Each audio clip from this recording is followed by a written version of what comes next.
Since Star Citizen was announced, a billion more people live on Earth, the video gaming industry has grown by $250 billion, the number of gamers has grown by 700 million, 2 generations of consoles have been released, and yet, Star Citizen has not been fully released. So how will the Star Citizen story end? The biggest crowdfunding scam in history, or a gaming masterpiece worth the long way? Let's start from the beginning.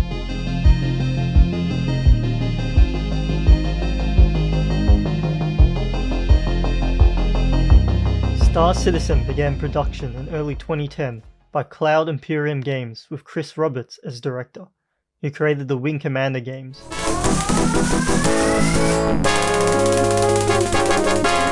Roberts opted to crowdfund the game early on in production in 2012, after announcing the game at GDC. During the Kickstarter, the game was promised to have a single-player campaign, offline or online, which we'll talk about later, a persistent universe, mod-able multiplayer, no subscriptions, and no pay-to-win. The Kickstarter campaign raised a record-breaking $6 million and achieved all the stretch goals outlined in the Kickstarter. These stretch goals highlighted features that would be implemented within a 2-year period. Many to almost all of those stretch goals features were either not implemented or implemented differently than what was outlined within the 2-year period. There is a website outlining all these original stretch goals and their statuses, which I'll leave in the description for you to check out. Many of the initial goals were completed, but as you go down the goals, the more incomplete these features get. The Kickstarter makes many promises that were promised to be completed within a 2-year period, but the fact that only 13 goals were fully completed shows a broken and confusing development. It has been more than 10 years and these goals were supposed to be within a 2-year period, which highlights the multiple delays or broken promises by the devs. These features were obviously not implemented together, and a full game has not been developed, instead opting to release these features in multiple parts called modules. The Hangar module, released in 2013, marked the start of Star Citizen's modular development process.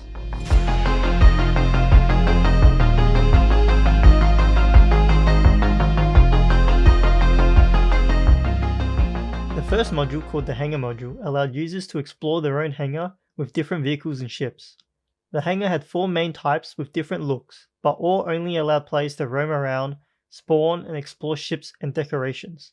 There were no options to fly these ships and lacked any substantial gameplay other than to explore released ships throughout the development process.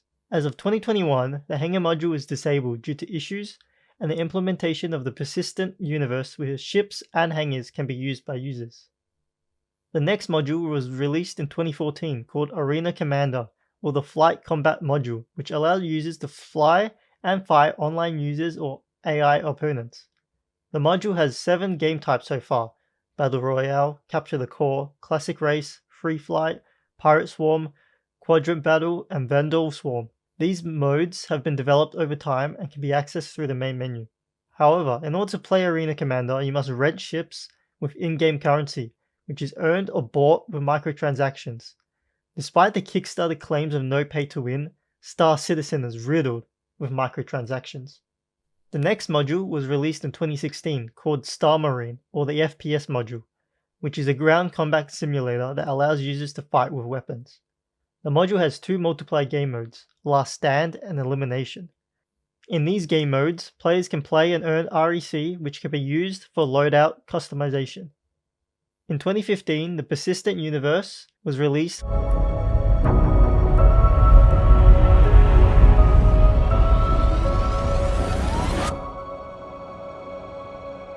which incorporates features from the 3 modules released earlier on in the development of Star Citizen. The Persistent Universe is a multiplayer simulation with real players and NPCs, where users can undertake different activities.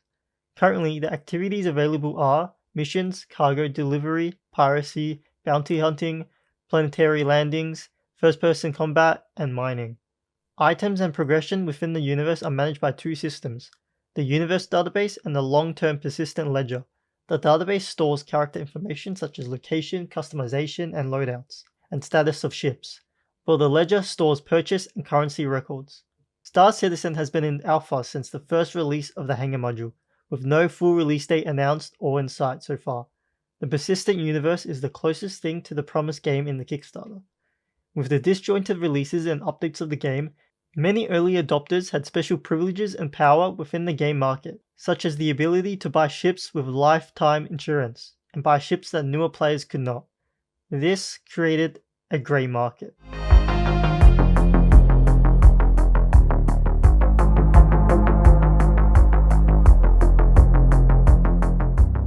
The grey market is the unofficial trading of ships and other items between players.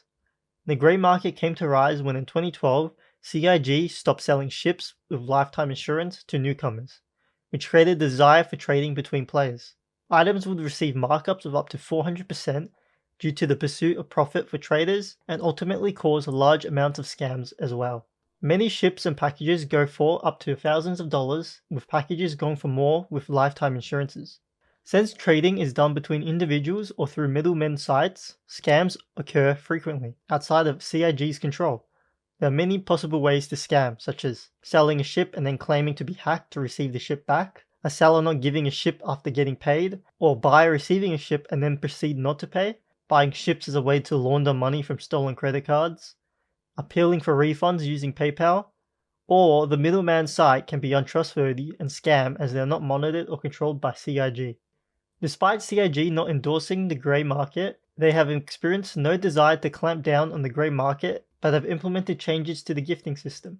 A 30-day gift lock on first purchases to stop throwaway accounts to transfer stolen ships and items, and that items can only be traded once to stop middleman scams. However, middlemen worked around this by managing the money rather than the ships themselves. The choices that CIG have made about the economy and purchases of ships has led to the push for the grey market for many reasons, and thus also led to backlash about the lack of control from CIG about scamming, fraud, and broken promises.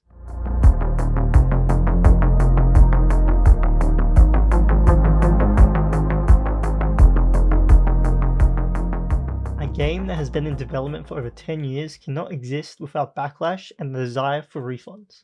After CIG failed to meet many expected delivery dates, many early backers of the game started requesting refunds and were handled on a case-by-case basis. The initial terms of the Kickstarter stated that any backer can claim a refund if the relevant pledge items or the game have not been delivered after 18 months. However, these terms were slightly changed so only refunds can be claimed if the developers abandoned the project altogether, which caused backlash from backers.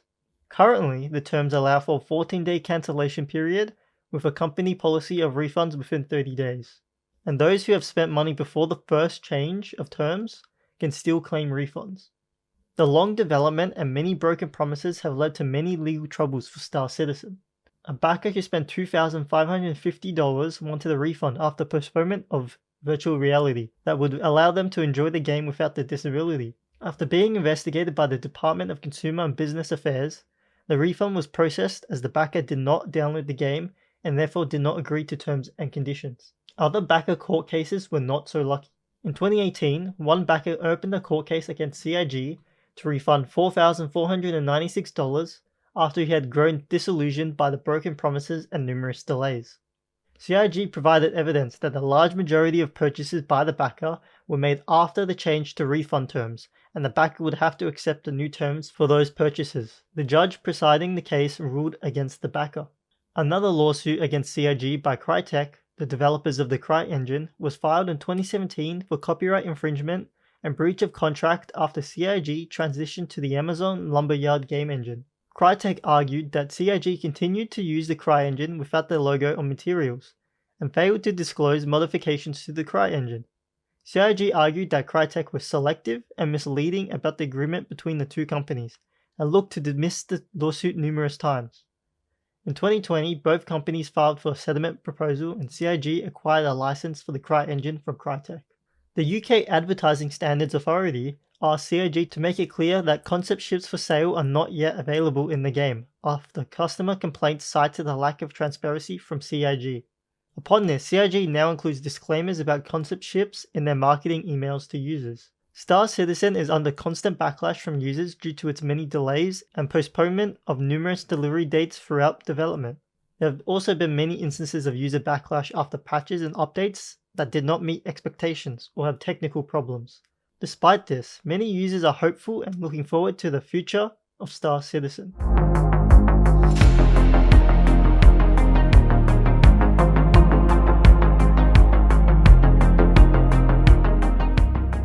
proposed story campaign in the original Kickstarter for Star Citizen changed a lot throughout the last 10 years of development. The campaign was originally intended to be a part of the main game, but due to many delays and the introduction of the modular development, it was split off to become a standalone campaign. In 2015, CIG announced the star cast for Squadron 42, with actors such as Gary Oldman, Mark Hamill, Mark Strong, and many others. However, apart from the cinematic trailers, Squadron 42 has had many delays and periods of silence until just recently. CIG recently announced that Squadron 42 is now feature complete, with release of gameplay trailers and deep dives. Welcome to Cloud Imperium Games Manchester Studio. I'm Chris Roberts, and I'm pleased to announce we have just passed a major milestone. Squadron 42 is now feature complete and has entered its polish phase. And COG announcing the game was reaching its polish stage. However, common to CIG, there is no announced release date for the game, but it finally seems like the campaign is close to release, with many fans hopeful for the game. Another aspect of Star Citizen that makes fans hopeful of the game is its engine, the Star Engine.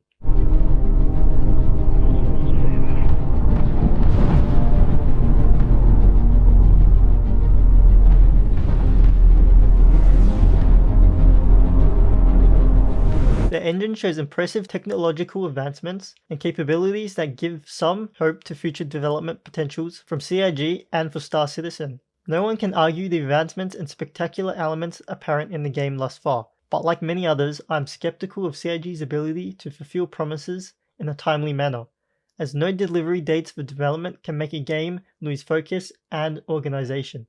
Many players enjoy the game and the features that have been developed so far, while others have been displeased with how long the development process of Star Citizen has been so far, and feel that they have been led on by the development team. As for me, I lie within the middle of these two opinions. I do believe that the lack of transparency of its development and problems with refunding is immoral and shows a lack of care from the company, but I do not believe that it's wholeheartedly a scam. The features implemented so far show glimpses and mechanics of a good game, but the next year or so are very important for Star Citizen. Let me know what you guys think about Star Citizen.